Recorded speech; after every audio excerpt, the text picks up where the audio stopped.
이제 우리 마음과 정성을 모아서 오순절 후 7번째 주일 2부 예배를 하나님께 올려드리겠습니다.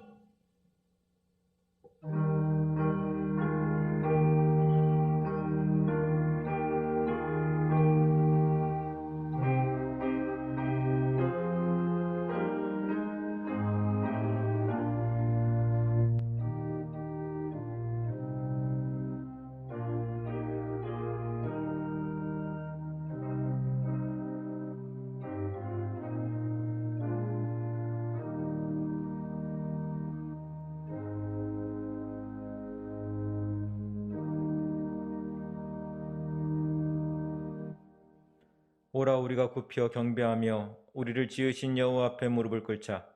그는 우리의 하나님이시요 우리는 그가 기르시는 백성이며 그의 손이 돌보시는 양이기 때문이라. 너희가 오늘 그 음성을 듣거든 너희 마음을 완악하게 하지 말지어다. 영원토록 찬양과 영광을 받으시기에 합당하신 주님, 죄와 허물로 인해 죽었던 저희들을 십자가 은혜로 구원해 주시고 이 시간 거룩한 예배자로 세워주시니 감사드립니다. 예수 그리스도밖에는 아무런 소망이 없음을 기억하고 오직 보혈의 능력만 의지하고 하나님께로 나아가오니 만군의 하나님 홀로 영광받아 주옵소서. 영과 진리를 드리는 이 예배를 기뻐 받아 주옵시고 예배하는 저희들에게는 진리의 말씀과 신령한 은혜로 채워 주옵소서. 예수님의 이름으로 기원하옵나이다. 아멘. 사도신경으로 우리의 신앙을 고백드리겠습니다. 나는 전능하신 아버지 하나님 천지의 창조주를 믿습니다. 나는 그의 유일하신 아들 우리 주 예수 그리스도를 믿습니다. 그는 성령으로 잉태되어 동정녀 마리아에게서 나시고 본디오 빌라도에게 고난을 받아 십자가에 못 박혀 죽으시고 장사된 지 사흘 만에 죽은 자 가운데서 다시 살아나셨으며 하늘에 오르시어 전능하신 아버지 하나님 우편에 앉아 계시다가 거기로부터 살아있는 자와 죽은 자를 심판하러 오십니다. 나는 성령을 믿으며 거룩한 공교회와 성도의 교제와 죄를 용서받는 것과 몸의 부활과 영생을 믿습니다. 아멘. 찬송가 136장 다 같이 찬송 드리겠습니다.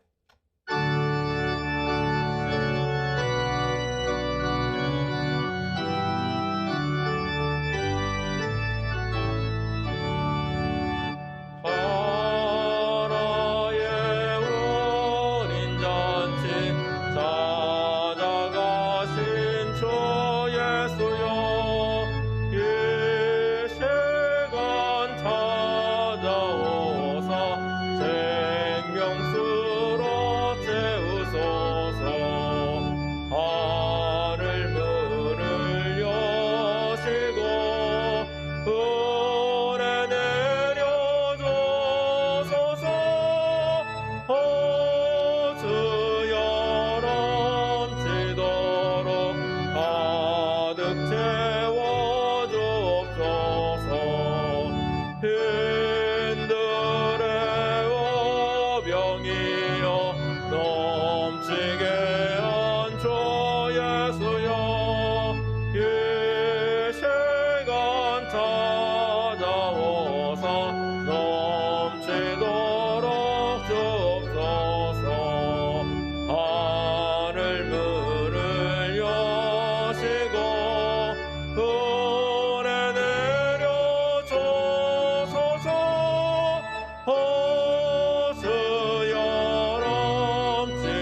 이행 장로님 기도 인도해 주시겠습니다. 존귀와 영광을 받으시기에 합당하신 하나님, 부족한 저희를 진정한 예배자로 불러주신 주님께 찬양과 존귀와 영광을 올려드립니다.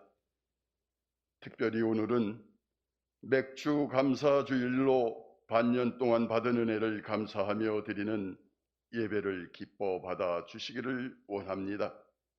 하나님, 지난 한 주간도 부족한 저희를 일상의 분주함과 헛된 세상의 유혹으로부터 자유롭지 못했고 세상과 타협하면서 살아왔음을 이 시간 고백합니다. 하나님의 자녀된 저희들이 세상의 빛과 소금의 역할을 감당하는 참다운 그리스도인으로 살아가기를 원합니다. 여기에 머리 숙인 사랑하는 성도들, 코로나 바이러스로 인하여 힘들고 어려운 시간들을 보내고 있습니다. 잠잠해지는 듯하던 전염병이 다시 기승을 부리며 우리를 두렵게 하고 있습니다. 모이는 예배가 회복되는 듯 하다가 다시 비대면으로 전환되는 상황에 이르렀습니다. 하루속히 우리를 불안해하고 예배를 방해하는 전염병은 물러가게 하여 주옵소서.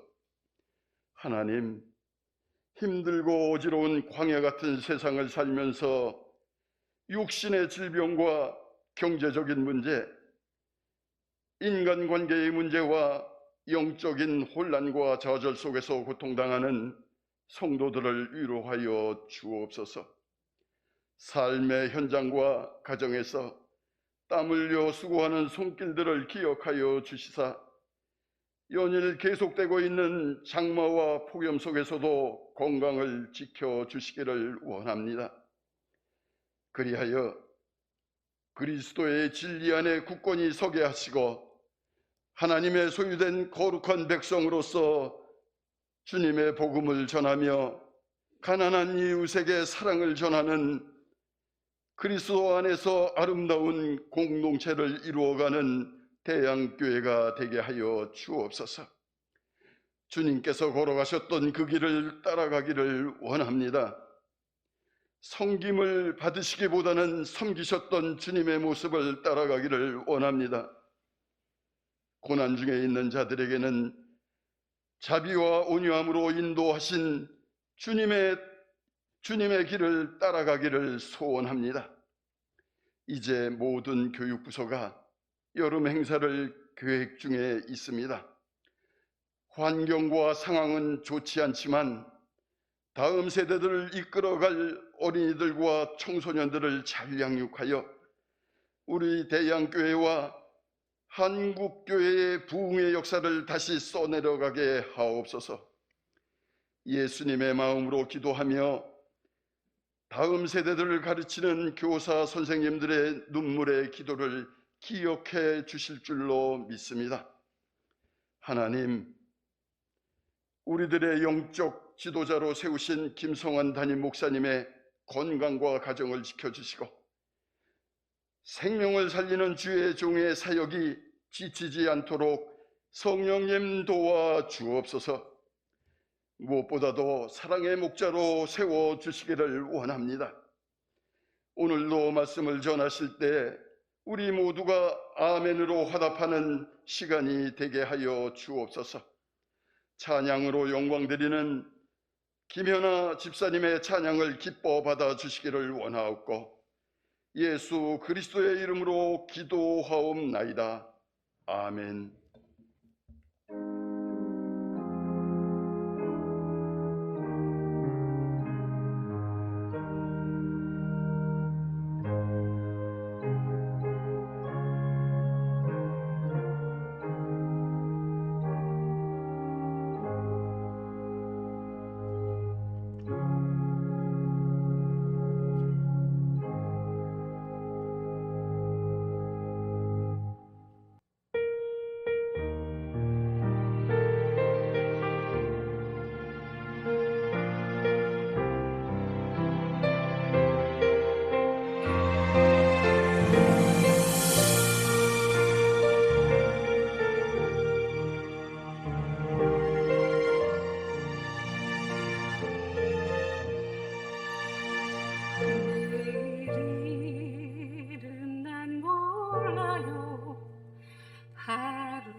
음성을 항상 들려주소서.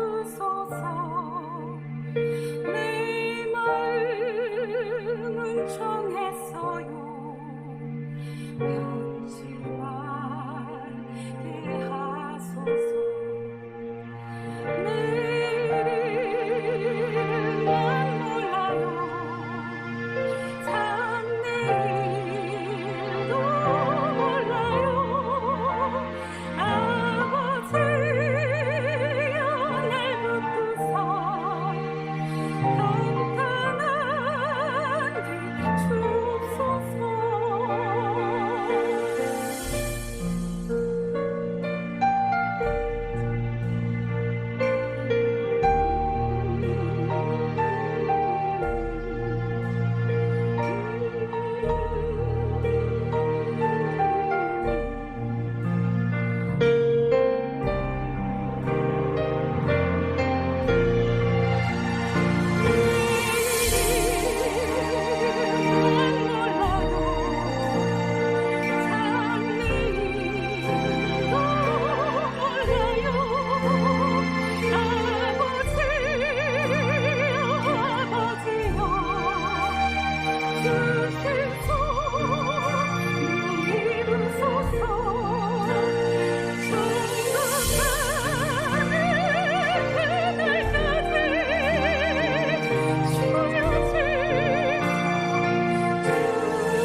하나님 말씀 함께 나누겠습니다. 사도행전 17장 25절 말씀입니다.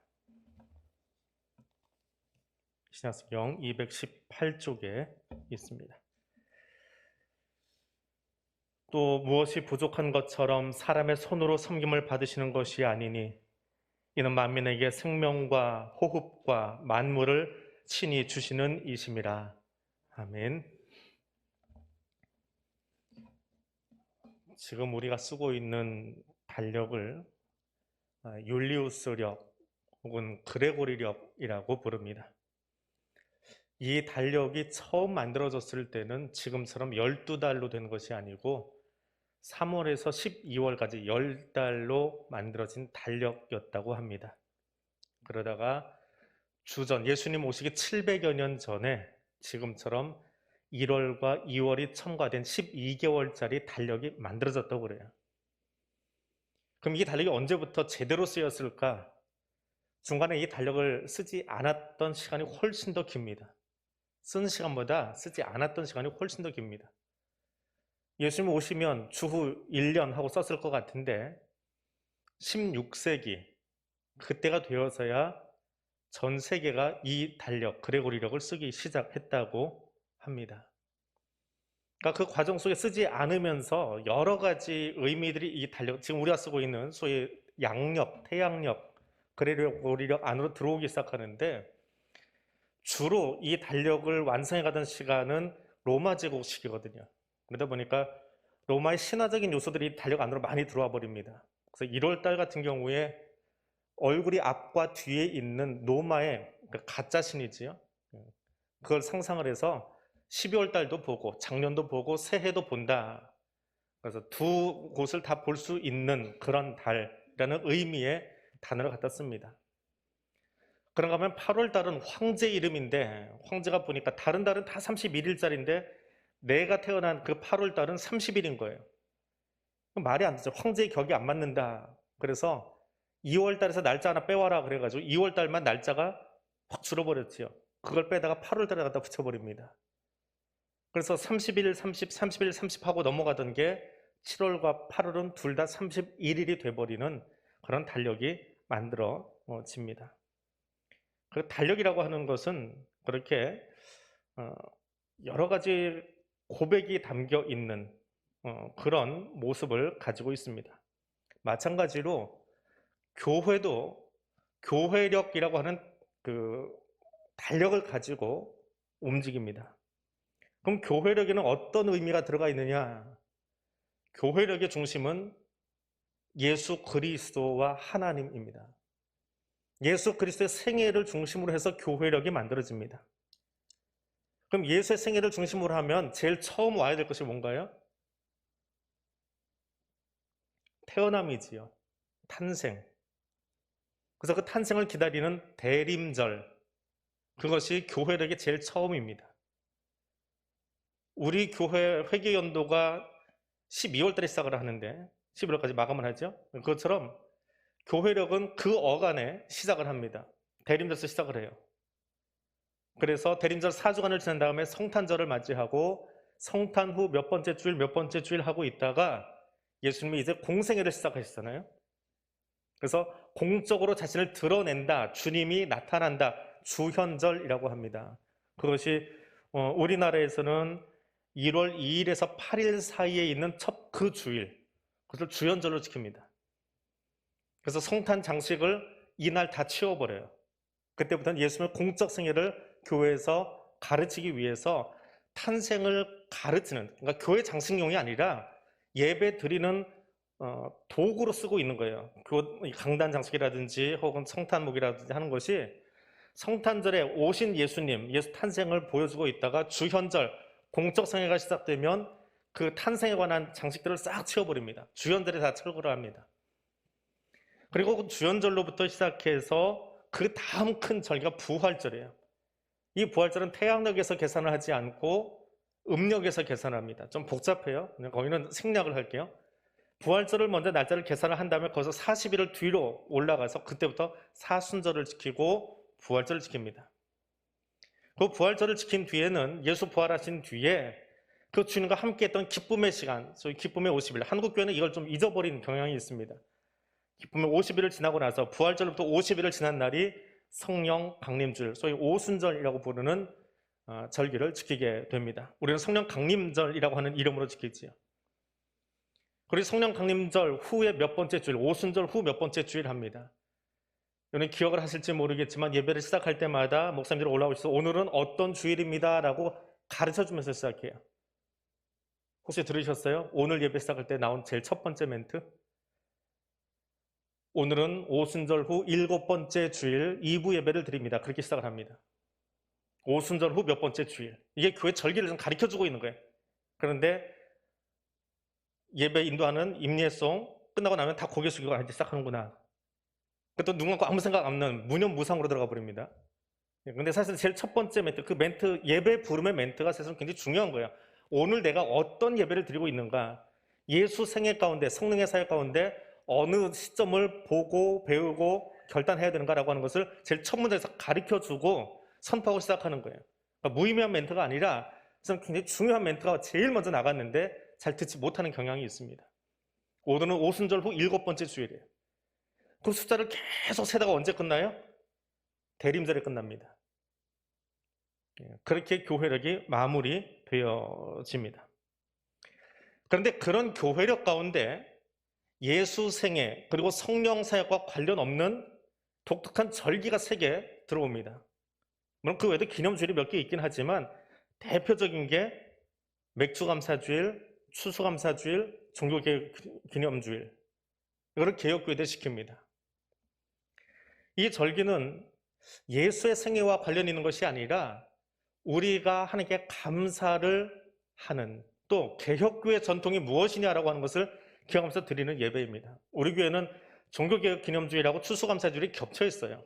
일반적으로는 추수감사주일이 11월 셋째 주일인데 이것을 겹쳐놓는 바람에 종교개혁 기념주일에 관한 예배를 잘 드리지를 못합니다. 주로 추수감사절에 집중을 하게 되는 경향이 있습니다. 자, 교회력으로 쓰이는 달력이건 혹은 세상의 달력이건 그 달력에는 사실은 각각의 의미가 있고 내가 누구냐라고 하는 정체성이 그 안에 들어가 있는 거예요. 그냥 숫자 세는, 날짜 세는 것이 아닙니다. 전 세계가 다 그레고리력을 쓰지는 않습니다. 다른 달력을 쓰는 그런 나라와 민족도 있기 때문에 그래요. 그래서 달력을 쓴다라고 하는 것은 혹은 교회 안에서 교회력을 사용한다라고 하는 것은 그 안에 내가 누구냐라고 하는 정체성이 들어가 있는 거예요. 내가 오늘 어떤 마음으로 살아가느냐라고 하는 그 마음가짐, 소위 가치관이 들어가 있는 거예요. 자, 그 마음으로 맥주절이 무엇이냐라고 하는 거지요. 맥주절. 오늘 우리가 드린 맥주 감사주일. 그럼 맥주 감사주일은 어디서 유래했을까요? 우리는 쉽게 구약의 77절 혹은 맥추절 혹은 오순절에서 유래했다고 합니다. 근데 아무리 달력을 뒤져봐도 날짜가 맞질 않아요. 구약 성경에 나오는 달력은 크게 4개입니다. 하나는 유대인들이 전통적으로 쓰던 달력, 바벨론 포로기 이후에 사용되어진, 구약 성경 절반은 바벨론 포로기 이후에 생각하고 기록한 책들이 많은데 그 바벨론식 달력, 그리고 후에 다시 정정된 유대의 달력, 그리고 신약 성경에 보면 로마 제국이 사용하던 로마의 달력, 이게 달력이 혼재돼서 등장합니다. 그러니까 몇 월 몇째 날 할 때 이 달력이 어느 것을 기준으로 한 달력인지를 먼저 보아야 시점이 보이거든요. 더군다나 모세오경을 기록했던 것은 그 여러 가지 달력이 동시에 막 들어가 있기 때문에 그것을 다시 맞춰 보아도 우리나라가 지금 지키고 있는 이 맥주감사주일과 날짜가 맞질 않아요. 유대하고 우리하고 기후가 달라서 그럴 수 있어 라고 말하는 사람도 있는데 위도가 비슷합니다. 그거는 기후가 비슷하다는 이야기예요. 농작물 추수 시기가 비슷합니다. 그렇게 치부하기도 애매합니다. 그럼 왜 7월달에 맥주감사일을 지키냐? 설교 시간에 질문을 참 자주 하지요. 질문하다 답하다 질문하다 답하다. 근데 사실은 그 질문하는 습관 때문에 신학을 했어요. 궁금증이 너무 많아가지고 중고등부 시절에 교회 학교 다니면서 수시로 질문했습니다. 조금 더 뒤에 말씀드리겠지만 그 질문 때문에 사실은 신학을 한 거예요. 그리고 아동부 시절에 늘 그런 질문을 혼자 했습니다. 한번 질문했다가 거절당했거든요. 나중에 알고 선생님도 몰라서 답을 안 하신 건데, 농사 짓지 않는 내가 추수감사주일날 과일을 가져가야 되는 이유가 뭐예요? 요즘 교회학교 선생님이라고 그러죠. 반사 선생님께 질문했는데 그냥 하면 돼 그러시는 거예요. 지난 몇 주 전에도 이야기했죠. 그냥 믿는 건 맹신이라고요. 근데 그 답을 들은 순간에 더 이상 그분께는 질문을 안 했습니다. 근데 질문을 안 했을 뿐이지 계속 그 질문을 던지고 있었어요. 내가 왜 이 과일을 가져와야 되지? 절기만 되면 교회 학교는 꼬박꼬박 절경금 봉투를 넣어주면서 다음 주에 여기다 넣어와 그러는데 이거 왜 가져와야 되는 거예요? 매주 헌금하고 있는데 그것과 다른 헌금을 내가 왜 해야 되냐고요.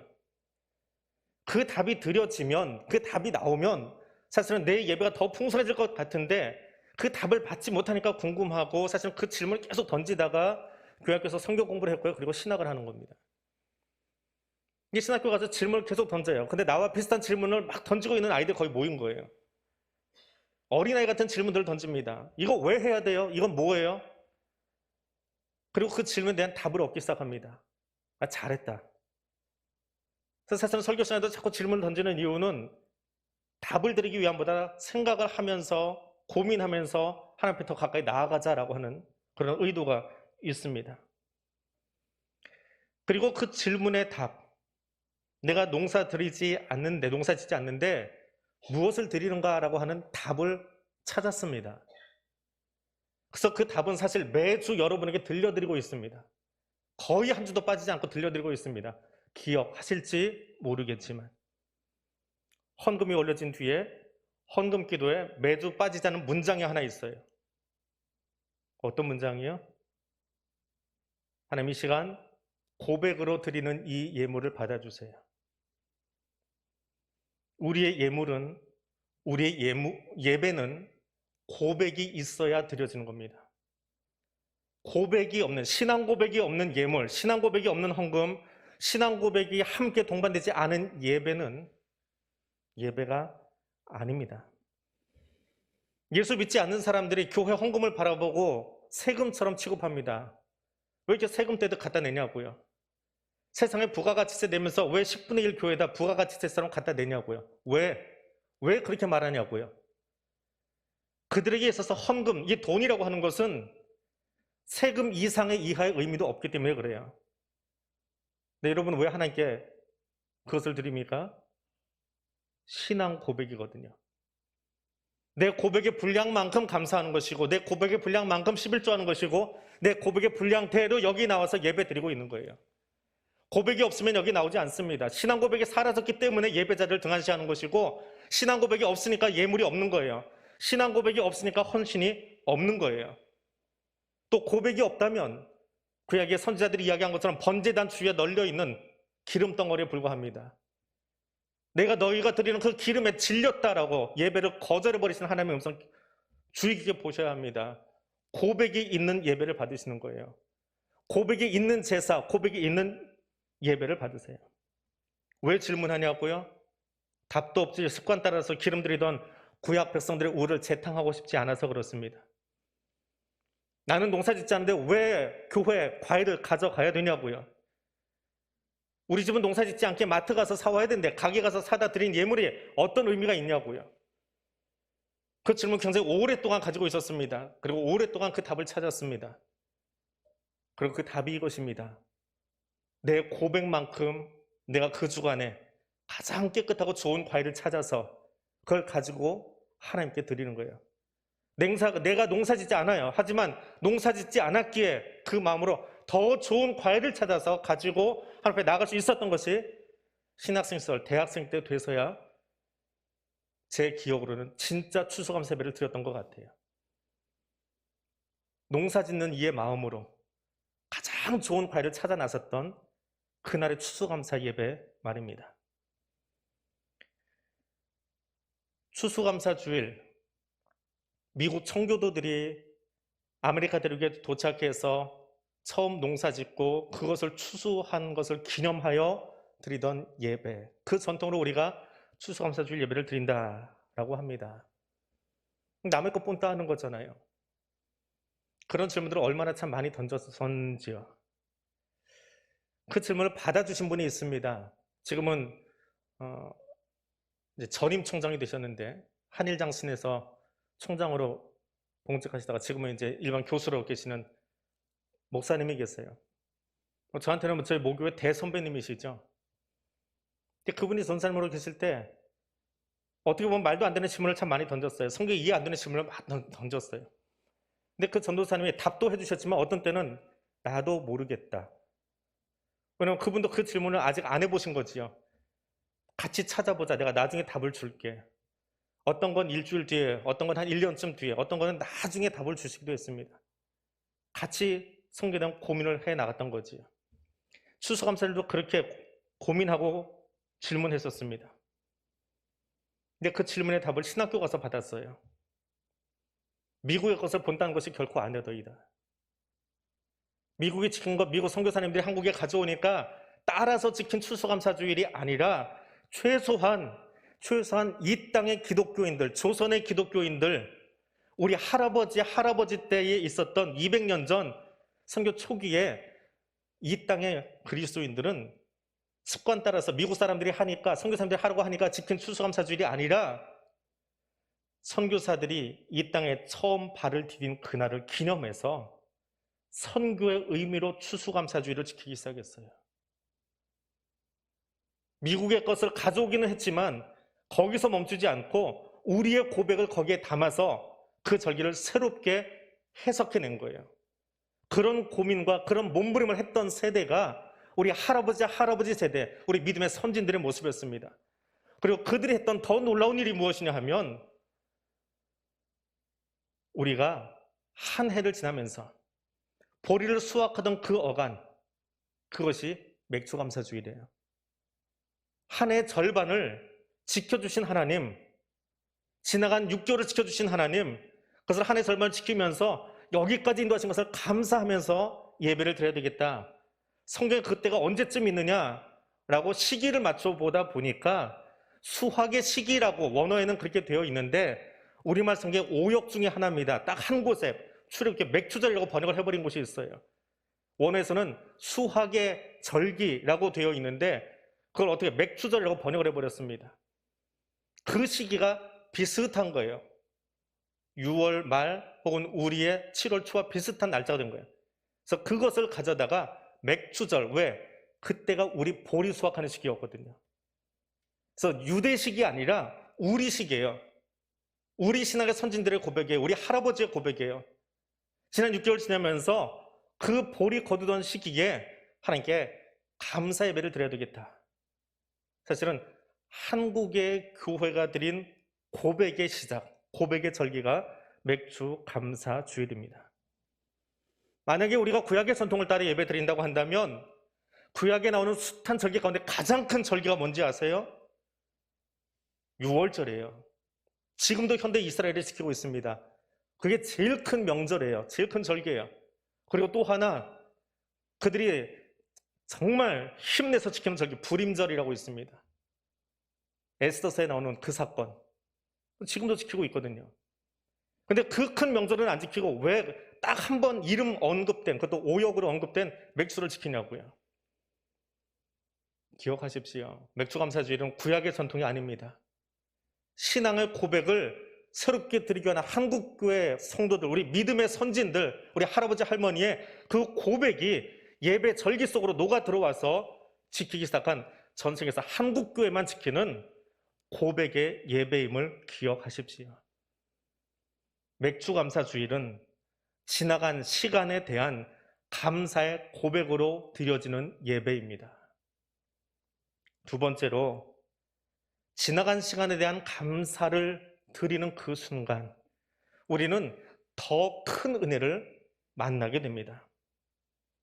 힘들고 어려웠던 시간들 속에 함께 하신 하나님이 여기까지 나를 인도하셨다면 그럼 이후의 삶은 어떻게 하실까요? 그 질문입니다. 40년 동안 광야에서 만나와 메추라기를 먹고 살았습니다.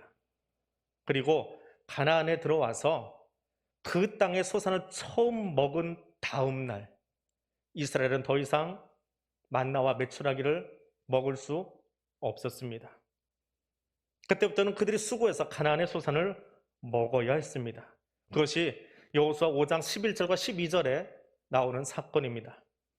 6월절 이튿날에 그 땅의 소산물을 먹되 그날의 무교병과 볶은 곡식을 먹었다. 그리고 다음날 만나가 그쳤고 다시는 만나를 얻지 못했다. 그들이 가나안의 소산을 먹은 날이 언제라고요? 먹은 시기가 언제라고요? 6월절 이튿날이요. 6월절이 어떤 날입니까? 출애굽할 때에 이스라엘 백성들이 양의 피를 문지방에 발라가지고 죽음이 그 집을 넘어가 버린 날, 그래서 패스오버에서 6월절이라고 부릅니다. 그런데 6월절은 그 의미만 있는 것이 아니라 이스라엘의 겨울 보리를 추수하는 시기라고 합니다. 겨울 보리 추수하던 시기. 이스라엘 사람들이 가나안에 도착해서 200만의 사람들이 어떻게 갑자기 그 땅의 소산을 먹을 수 있었어요? 그때가 언제이기에? 보릿고개라면 그렇게 먹을 수 없지요. 언제요? 겨울보리 추수하던 날, 그게 6월절이거든요. 겨울보리를 추수하기에 뭔가 먹을 것이 조금 더 풍성해졌던 그날 가나안에 도착을 한 거예요. 그리고 그 땅의 소산을 먹기 시작한 거예요. 그렇죠, 6월절이에요. 거기서 77절, 50일을 더 지나면 77절 혹은 오순절 혹은 우리가 맥추절이라고 번역을 하는데 수확의 시기가 한 번 더 옵니다. 수확의 절기라고 성경에는 되어 있어요. 그걸 우리말로는 맥추절로 번역을 했습니다. 그 수확의 시기에는 무엇을 거두느냐? 여름보리와, 아까 먹었던 건 겨울보리예요. 여름보리와 밀을 먹습니다. 그리고 조금 더 지나가면 우리 시기에 가을 추수하는 장막절이 등장합니다. 그때는 올리브와 과일을, 포도를 거두어서 먹기 시작합니다. 우리나라는 일모작하지요. 이스라엘은 지중해성 그 기후를 가지고 삼모작합니다. 3번의 추수를 해요. 첫 번째 추수는 6월절, 두 번째 추수는 77절, 세 번째 추수는 장막절이에요. 유대 모든 절기는 출애굽의 의미도 담고 있지만 하나님이 그 안에 추수의 시기를 같이 맞물려 놓으셨어요. 수확하는 그날에 최고의 잔치를 벌일 수 있도록 절기를 정해주셨어요. 그래서 추수는 수고의 의미도 있지만 그 열매를 통해서 앞으로 주실 은혜를 기대하게 되는 시간입니다. 생각해 보십시오. 40년 동안 우리 아버지 때부터 출애굽한 이스라엘 백성들, 그 아버지 때부터 눈 뜨고 아침에 앞에 나가면 뭐가 있어요? 만나와 메추라기가 있어요. 이게 40년쯤 되면 습관이겠지요. 습관은 굉장히 무섭습니다. 눈 뜨고 비비적거리고 문 열고 나가보니까 이미 집 앞에 먹거리가 도착해 있어요. 요즘 뭐 새벽 배송도 하고 하지만 거기 도착해 있는 거예요. 하나님 먼저 하셨어요. 새벽 배송은. 최초의 새벽 배송자는 하나님이세요.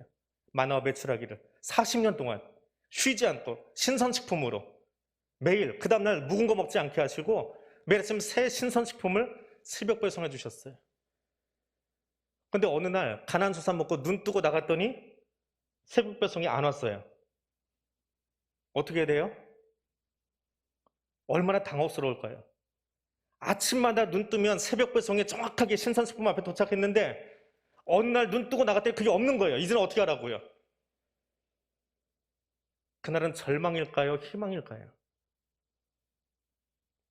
그게 이날입니다. 6월절입니다. 그 큰 명절 지키는 날. 이스라엘 백성은 어떤 의미를 가졌을까요? 죽음이 우리를 넘어가게 하고 출애굽시키신 하나님이 가나안에 언제 도착하게 하셨어요? 그 추수의 시기에 도착하게 하셨어요. 보릿고개의 시기가 아니라 추수의 시기에 거기 도착하게 하셔서 만나와 메추라기는 그쳤지만 가나안의 풍성한 소산을 보게 하신 거예요. 우리가 수고하면 이 기름진 땅, 비옥한 초생딸 지역 바로 이곳에서 우리가 농사지면 먹을 수 있게 하시는구나. 하나님이 책임지실 거구나. 이 땅 지켜야 되겠다. 이 땅에서 열심히 농사지어야 되겠다. 그래 하나님 주신 대로 먹을 수 있겠다라고 하는 그 미래에 대한 소망을 가질 수 있게 되는 날이더라라고 하는 거예요. 만나가 그쳐서 절망이 아니라 도리어 하필이면 딱 6월절에 맞춰서 그 땅에 도착시켜주신 하나님을 바라보면서 이후에도 나는 알 수 없지만 하나님의 가장 정확한 시기와 시점과 장소에 우리를 끌어가십니다라고 하는 고백이 드려지는 것이 이스라엘의 추수 시기입니다. 문화가 바뀌는 것, 삶의 자리가 바뀌는 것, 오래된 습관이 바뀌는 것은 정말 쉽지 않습니다. 그러나 하나님은 그 어려운 시간을 추수의 시기에 맞춰주시며 그들의 마음을 풍성케 해주신 거예요. 텃밭 농사 지어보셨습니까? 혹은 밭 농사 지어보셨습니까? 농사 짓는 동안은 힘들지요. 저는 농사 지어보지 않았지만 그냥 어린 심장으로 생각해 보건대 지금처럼 장마도 오고요. 병충해도 들고요. 약도 뿌려야 되고요. 그런데 추수할 시기가 되어지면 마음이 어때요? 그걸 다 거두어서 창고에 들이면서 이제 저것 가지고 우리 다음 해 우리 꼬마들하고 우리 아이들하고 우리 가족들하고 먹고 살 수 있겠구나. 그러면 조금 더 잘 지어져서 이거 나만 먹는 게 아니고 누구도 나눠줄 수 있겠구나. 그 푸근함이 있잖아요. 추수의 기쁨도 있지만 추수한 그 작물을 바라보면서 이 다음 시간을 생각하며 마음의 풍요로움을 누릴 수 있는 시간, 미래에 대한 소망을 가질 수 있는 시간, 이것이 추수거든요. 광야에 척박한 40년을 지켜주신 하나님이시라면 오늘 내려 나갔더니 새벽 배송 끝났어요. 그런데 믿을 수 있어요. 그분이 우리를 죽음에 방치하지 않으시고 지금 눈앞에 보이는 6월절 그 겨울보리처럼 더 풍성한 것을 우리에게 때맞춰 주실 것을 믿는 거예요. 그 고백으로 드려지는 것이 맥주 감사더라라고 하는 거예요. 우리의 지나간 시간 동안 우리의 삶을 인도하신 하나님, 오늘 이 시간 여기까지 인도하신 하나님, 이 다음도 책임져 주실 줄로 믿습니다. 그러기에 두려워하지 마십시오. 염려하지 마십시오. 베드로전서 5장 7절을 공동번역으로 번역해 놓은 문장이 있는데 얼마나 시원한지 몰라요. 번역을 정말 시원하게 했어요. 여러분의 온갖 근심, 걱정, 송두리째 하나님께 맡기십시오. 하나님께서는 언제나 여러분을 돌보십니다. 개역 개정판 성경처럼 이렇게 점잖게 하지 않고요. 공동번역은 조금 현대어로 번역을 해놓은 것 같아요. 여러분의 근심, 걱정, 송두리째 맡기십시오. 송두리째 던져버리십시오. 누구에게? 하나님께. 하나님이 여러분을 돌보십니다. 우리의 걱정, 우리의 근심 이제 하나님께 던져놓고 하나님 평안으로 가득 채워지는 이 아침 되시기를 바랍니다. 무엇보다 감사한 것, 구약의 절기들을 기억하고 신약에 나오는 절기들을 기억하며 우리가 기억해야, 정말 기억해야 될 단어가 하나 있습니다. 앞에서 말씀드렸지만 이스라엘 백성들이 지키는 3대 절기는 가장 큰 명절은 6월절, 오순절, 장막절입니다. 그리고 우리는 지키지 않지만 이스라엘이 정말 크게 지키는 것 중에 하나가 에스더서에 나오는 불임절, 하만의 계략에서 벗어난 날. 그리고 신약에 와서는 성탄절, 부활절, 성령 강림절 이 절기를 지킵니다. 그런데 이 절기들의 공통점을 한 단어로 이야기하면 뭐가 될까요? 저기 앞에 써놨어요. 생명이에요. 유월절도, 오순절도, 장막절도, 부활절, 더군다나 부활절, 성탄절, 성령 강림절 모두 다 생명이라고 하는 주제를 담고 있습니다. 이 절기는 하나님이 생명의 근원이시다. 그 하나님 우리에게 생명 주시려고 이 모든 일을 펼치셨다라고 하는 것을 매 순간순간 기억하고 기념할 수 있게 만들어주신 절기들이더라라고 하는 것입니다. 바울이 그리스의 아테네, 지금의 아테네라고 하는 곳이 있어요. 성경에는 아덴이라고 번역을 해놓았습니다. 그곳에 가서 설교하던 때의 일입니다. 이 아테네 사람들, 그리스 사람들은 특징이 있는데 자기가 알고 있는 것 자랑하기 좋아하는 사람들이에요. 그 남자들이 모이면 하는 일이 가운데 연단 위에 조그만 돌 위에 올라서서 나 이만큼 알아 그러고 외쳐요. 그럼 옆에 있던 또 다른 사람이 올라가서 나도 이만큼 알아 그러고 이야기해요. 근데 그렇게 이야기하다 모르면 어떻게 해야 돼요? 내가 좀 잘 아는 척, 난 척하고 이야기를 했는데 모르는 부분이 나타나요. 그럼 어떻게 해야 돼요? 정말 용기 있는 사람은요, 정말 힘 있는 사람은 나 이거는 몰라요라고 내려옵니다. 그게 정말 힘 있는 사람이래요. 힘 있는 사람만 자기 모름을 밝힐 수 있대요. 아니면 막 둘러 엎어버립니다. 근데 아덴 사람들이 취한 방식이 하나 있어요. 내 힘으로 내 지식으로 잘 이해 안 되는 게 하나 있어요. 이 부분 모르겠어요. 그래서 뭔가 하나 만들었습니다. 그게 뭐예요? 지금도 박물관에 가면 있답니다. 저도 사진으로만 봤는데 돌멩이에다가 알지 못하는 신. 이건 잘 모르겠어. 이건 우리가 알고 있는 어떤 신도 이 영역은 안 건드리는 것 같아요. 이거 모르겠어. 돌에다 그렇게 새겨서 지금도 박물관에 있답니다. 얼마나 웃기는 사람들이에요. 근데 그 돌을 보는 순간에 바울이 야, 이게 전도의 절호의 기회다. 너희 것 자랑하다가 너희가 손으로 만들었고 돌멩이에다 이렇게 써놓고 믿고 있는데 아니야. 내가 진짜 참신을 가르쳐 줄게. 그분은 사람의 손으로 지은 그 전 안에 건물 안에 계시는 분이 아니야. 그분은 뭐가 부족해서 사람들이 뭔가 섬겨야만 존재할 수 있는 그런 분이 아니야. 도리어 그분은 어떤 분? 오늘 본문에 나온 말씀이에요. 생명과 호흡과 만물을 친히 주시는 분이야. 이렇게 생명 주시는 분이야. 하나님 어떤 분이라고요? 생명 주시는 분이에요. 유대의 모든 절기도 우리가 지키는 교회력도 그 안에 흐르는 가장 큰 그게 뭐예요? 생명 주시는 하나님이에요. 우리가 누구에게 예배드리고 있습니까? 내게 생명 주신 그분께 예배드리고 있는 거예요. 하나님의 생명 역사를 빼고 나면, 생명이라고 하는 단어를 빼고 나면, 영생이라고 하는 단어를 빼고 나면 우리가 드리는 예배는 죽은 것밖에 남지 않습니다. 반대로 내게 생명 주신 것처럼 소중하고 아름다운 것이 없기 때문에 그렇습니다. 미국 프로그램 중에 갓탤런트라고 하는 것이 있습니다. 유튜브나 TV에서 한 번쯤은 보셨을 오디션 프로그램입니다. 3명의 심사위원이 앉아있고 앞에 나와서 누군가가 발표를 하고 들어가면 심사를 해주는 그런 프로그램인데, 얼마 전에 그곳에 저 화면에 있는 예명의 나잇버드라고 부르는 사람입니다. 원 이름은 제인이라고 하는 30살의 여성인데, 그 여인이 그 나잇버드가 저기 나와서 노래를 부르려고 섰습니다.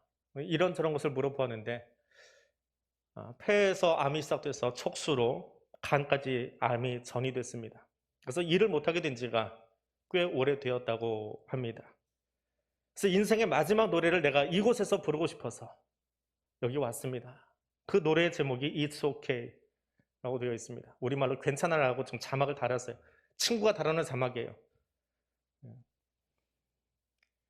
그 노래를 부르기 전에 또 노래를 부른 뒤에 이렇게 심사위원들하고 사회자하고 나눈 이야기들이 있습니다.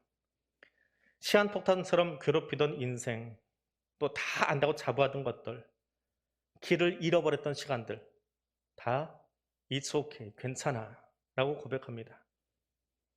그리고 저 노래를 다 부른 뒤에 걸어 나가면서 뒤에 있던 사회자에게 그렇게 이야기합니다. 나는 살 가능성이 2%도 되지 않지만 그것은 제로가 아닙니다. 2%는 아직 뭔가 있다는 것이기에 내가 오늘 여기 가탈렌트에 나와서 이 노래를 It's Okay 라는 노래를 부르고 있습니다. 영상을 보여드리면 좋은데 유튜브에 저 영상이 끼는 순간 유튜브에서 설교 전체가 삭제돼 버립니다. 필터링에 의해서. 저거는 저작권이 있는 영상이라서요. 그래서 여러분 영혼의 양식방에는 올릴 수 있는 유튜브 링크를 걸어드릴 테니까 설교 뒤에 그곳에 가서 저 노래를 보십시오. 친구가 다루는 자막까지 다 깨끗하게 삽입을 해서 영상을 보여드리겠습니다. 주변에 암환자들이 참 많이 있습니다. 저 여인처럼 나이버드처럼 참 무섭고 큰 병임에 틀림없습니다. 내 키에 혹은 내 몸무게에 어쩌면 1%도 되지 않은 그 암이, 그 질병이 혹은 그 환경이 나의 생각과 삶을 무너뜨리고 있기 때문에 그렇습니다. 근데 거꾸로 생각해 보십시오. 예수 생명의 능력은 내 안에 몇 프로입니까? 예수님이 내게 주신 그 생명의 은혜는 얼마나 됩니까? 나는 1% 되지 않는 그 질병에게 지배를 당하고 있습니까? 아니면 천지를 주신 하나님이 내게 주신 생명의 능력의 통치를 받고 있습니까? 오늘 그 생명의 은혜에 감사하는 시간 될 수 있기를 원합니다. 어려운 경제, 코로나, 막힌 진로, 질병의 크기가 내 인생에 몇 프로나 되는지 모르겠습니다. 그것이 나를 지배하지 않도록 일어서십시다. 그리고 예수 그리스도께서 주신 생명의 능력이, 그 생명의 능력이 앞에 이야기했던 이 어려운 일보다 작다고 느껴진다면 그냥 거기 무릎 꿇고 계십시오. 그러나 분명한 건 내 생에 1%, 2%도 되지 않을 두려움과 걱정, 코로나 질병이 아니라 세상을 창조하신 전능하신 하나님의 능력이 나를 감싸고 있음을 안다면, 믿는다면 그 말씀의 능력이 오늘 내 삶을 지배하도록, 통치하도록 말씀 안에서 일어서실 수 있기를 원합니다. 그래서 감사하는 생명 예배 드리는 사람 될 수 있기를 원합니다. 맥주 감사주일 그저 연중 행사가 되어지고 지나가 버리는 일이 아니라 지금까지 나를 지켜주신 하나님께 감사하고 더불어 앞으로도 인도하실 하나님을 향하여 여호와 이레 하나님께 감사하며 무엇보다 내게 생명의 능력으로, 부활의 능력으로 함께 해주시는 그가 하나님을 향한 고백의 예배를 드릴 수 있는 귀한 시간 될 수 있기를 원합니다. 비록 내일부터 거리두기 4단계가 적용되어지고 우리의 삶의 여러 부분들이 정지된 것처럼, 죽어버린 것처럼 바뀌어버리겠지만 분명한 것은 죽음을 이기신 예수 그리스도의 부활의 능력이 오늘 나와 여러분과 함께하고 있음을 믿으시기 바랍니다. 그 능력만이 우리의 삶을 새롭게 하고 우리의 병든 것과 아픈 것들, 주눅든 것들을 치유하고 회복시키며 새롭게 할 줄로 믿습니다. 그리고 이 땅 가운데 죽음의 노래가 아니라 예수 부활의 능력, 생명의 노래가 가득히 흘러 퍼질 수 있도록 오늘의 입술과 우리의 삶을 사용하는 그런 성도와 대안교회 될 수 있기를 주님의 이름으로 축원해 드립니다. 기도하겠습니다. 생명의 주가 되신 여호와 하나님, 코로나로 인하여 탄식 가득한 이 땅 가운데서도 오늘 여기까지 인도하신 하나님의 은혜를 기억하고 주님 다시 오실 날까지 우리와 함께 하시는 하나님과 동행하며 창조주께서 주신 생명의 능력으로 오늘 예배를 드리게 하시니 감사합니다. 내일부터 거리두기가 강화됩니다. 경제가, 생활도, 삶도 위축되지만 그것이 우리를 다스리지 않게 하시고 하나님 주신 생명의 은혜와 평안이 우리의 삶을 다스리게 하옵소서. 그리고 우리를 회복시키실 하나님, 우리에게 진정한 생명의 역사를 펼치실 하나님과 함께하는 삶 살아가기를 원합니다. 성령이여 우리와 함께하여 주옵소서. 예수님 이름으로 기도드립니다. 아멘. 593장 다 같이 찬송드리겠습니다.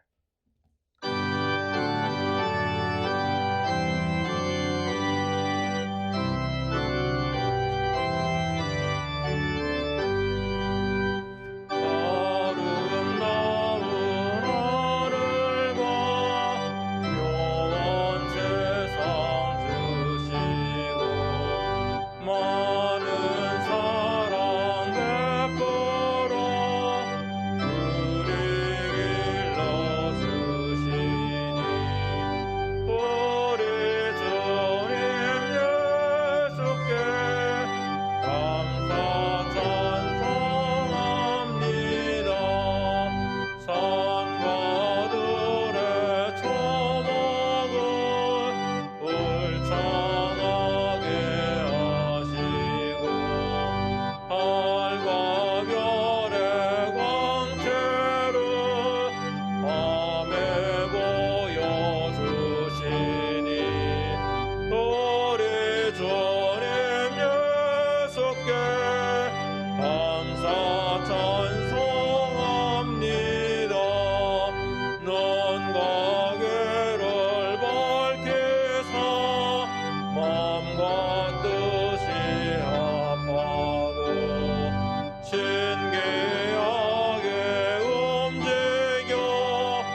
1장 3절 찬송 드리면서 봉헌의 시간 갖도록 하겠습니다.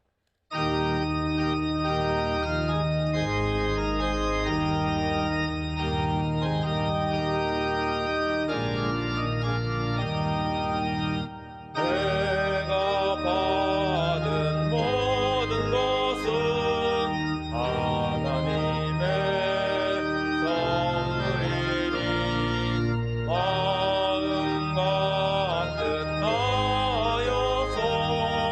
겸손하게 드립니다. 주님 기뻐 받으시니 어찌는 나 즐겁도다. 복의 근원 하나님께 영원토록 감사하리. 아멘.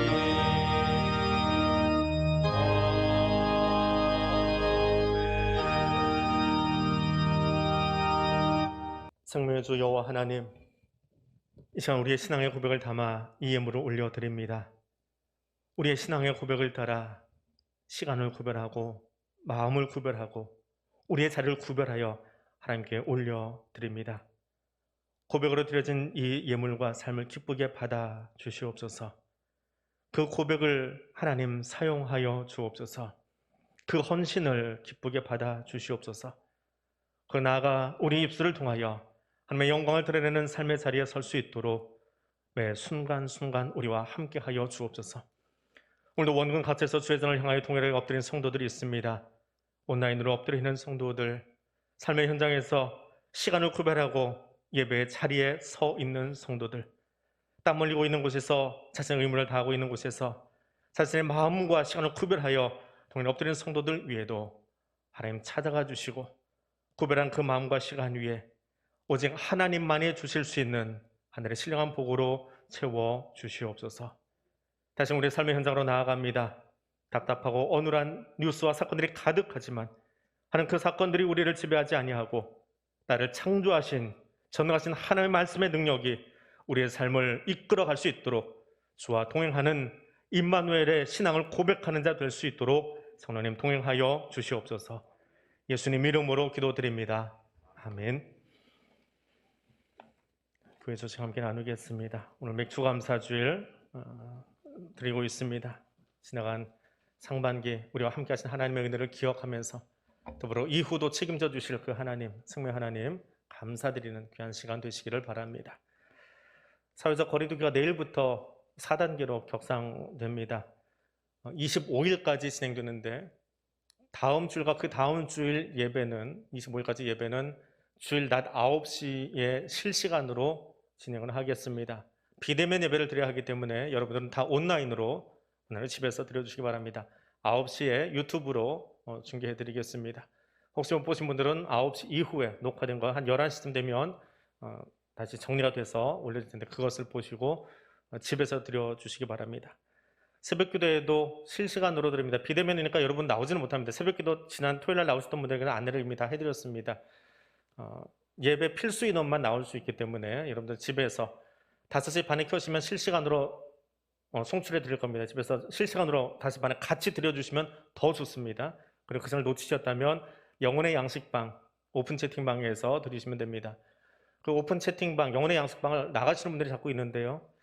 코로나 종식될 때까지는 그냥 거기 머물러 계십시오. 보지 않더라도. 코로나 종식될 때까지는 아마도 오락가락 할 겁니다. 단계가 오르락내리락 할 텐데 종식되고 나면 그때는 더 이상 그 방을 쓰지 않을 겁니다. 그때는 문을 닫을 거니까 그곳에서 교회 중요한 소식들, 주보도 지금 그쪽으로 제일 먼저 올려드리고 있고요. 소식도 올려드리고 있습니다. 오늘 설교 시간에 말씀드렸던 영상도 그 방에 올려드리겠습니다. 거기서 확인해 주시면 좋겠습니다. 수요 기도회는 녹화 분량이 올라갑니다. 낮에 녹화를 해서 7시 30분 예배 시간에 맞춰서 올려드리겠습니다. 수요 기도는 그렇게 참여해 주시기 바랍니다.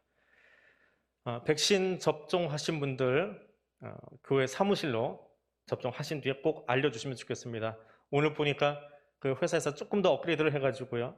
체크를 하고 지나가시면 백신 접종자라고 하는 개인 그 안내도 뜨고 그 밑에 지금 현재 참석 인원 몇 명, 이거 찍고 지나가신 인원이 몇 명이고 그 중에 백신 접종자 몇 명, 그거까지 다 띄워주더라고요. 그래서 정부 방침에 맞춰서 이걸 어떻게 쓸지 서로 고민하면서 만들어 주신 것 같아요. 지난주에 안 뜨던 메시지인데 거기에 뜨고 있습니다. 그래서 백신 접종하신 분들 예약 날짜가 아니고 접종하신 뒤에 날짜가 변경될 수 있으니까 1차 혹은 2차 맞으신 것들 알려주시고요. 백신 접종하신 뒤에 길에서 보면 좀 마스크 벗으신 분들이 자주 보입니다. 우리 골목 안에도 자주 보이는데 마스크 아직은 쓰고 다니십시오. 전 국민의 20%밖에 안 맞았습니다. 우리 교회도 재접수의 20%가 지금 접종을 끝냈습니다. 그것도 1차 접종이에요. 1, 2차 다 하면 더 떨어집니다. 그래서 교회 안에 실내에 계실 때는, 교회만이 아니고 실내에 계실 때는 마스크는 꼭 쓰고 계십시오. 왜냐하면 80%의 사람들이 아직 맞지 않았기 때문에 불안한 마음들이 있습니다. 4단계 간다 그러니까 오늘 확연하게 지금 1, 2부가 인원이 줄었습니다. 좀 마음에 부담감이 있으신 분들이 좀 못 나오시는 것 같아요. 그런 분들을 배려하는 차원에서라도 여러분 교회만이 아니라 실내에 계실 때는 반드시 마스크를 쓰고 옆 사람을 배려해 주시는 그런 모습을 함께 나아갔으면 좋겠습니다. 교회학교 여름성경학교는 4단계 진행하면서 전체가 다 보류했습니다. 유아 유치부만 처음부터 계획을 줌으로 잡아놓았기 때문에 영상으로 하는 여름성경학교를 준비했기 때문에 진행을 하고, 나머지 부서는 모이는 쪽에 방점을 두고 있다가 좀 모이지를 못하기 때문에 우선 보류하고요. 단계가 좀 해소되고 나면 그다음에 다른 모양으로 여름성경을 진행할 예정입니다. 우리 교회학교 교사들, 아이들도 위해서 기도하지만 그 학부모님들을 위해서 더 많이 기도해 주십시오. 왜냐하면 고등부까지, 고등학생은 모르겠어요. 중학생까지만 해도 부모님의 영향을 많이 받습니다. 부모님 신앙이 흐트러지면 부모님들 아이 깨워주지도 않고요. 교회 가라고 얘기도 안 하고 줌도 안 틀어줍니다. 그럼 아이들은 보고 싶어도 아직 익숙하지 않아서 못 보는 아이들이 있으니까 엄마의 신앙을 위해서 더 많이 기도해 주십시오. 엄마가 잘 쓰면, 아빠가 잘 쓰면 그 아이들 서게 되어 있습니다. 부모님들의 신앙의 교육에 책임을 지고 그 마음을 가지고 아이들을 바르게 세워갈 수 있도록 기도해 주시면 감사하겠습니다. 지난 주간에 임직자들이 드리는 헌금 가지고 그 교회 십자가에 있는 네온 등을 LED로 교체를 했습니다. 저 십자가 좀 빨갛게 빛이 나고 있는데 전체가 빨간 게 아니고요. 가운데 십자가는 따로 있고 틀은 따로 있고 그 가장자리에 네온 등이 지나가고 있었는데 이게 떨어져 가지고 흉물이 되어 버렸습니다. 그래서 잠깐 임시 거쳐놨었다가 지난 월요일 날 차를 올려서 네온 등으로 바꿨습니다. 그래서 저녁 시간에 등을 켜고 사진을 찍었는데 헌금해 주신 분들도 또 월요일 날 수고해 주신 분들도 감사드립니다. 주변 사람들 민원 때문에 시간 제한을 걸어놨습니다. 아주 한밤중에는 저희가 꺼져요. 아파트에 불이 너무 밝다라고 그래서 꺼놓습니다. 그래서 퇴근길에 오시면서 십자가 보고 한 번 더 기도하는 시간이 되었으면 좋겠습니다. 다른 소식들은 추보를 참고해 주시기 바랍니다. 기도하겠습니다. 이제는 우리 주님 예수 그리스도의 은혜와 하나님 아버지의 크고 놀라우신 사랑과 성령 하나님의 교통하시며 인도하여 주시는 은총이 감사 예배를 드리고 일어서서 삶 속에서 다시 한번 생명의 노래를 부르기 원하여 나아가는 백성들 위해 지금부터 영원토록 함께하여 주시기를 간절히 축원하옵나이다. 아멘.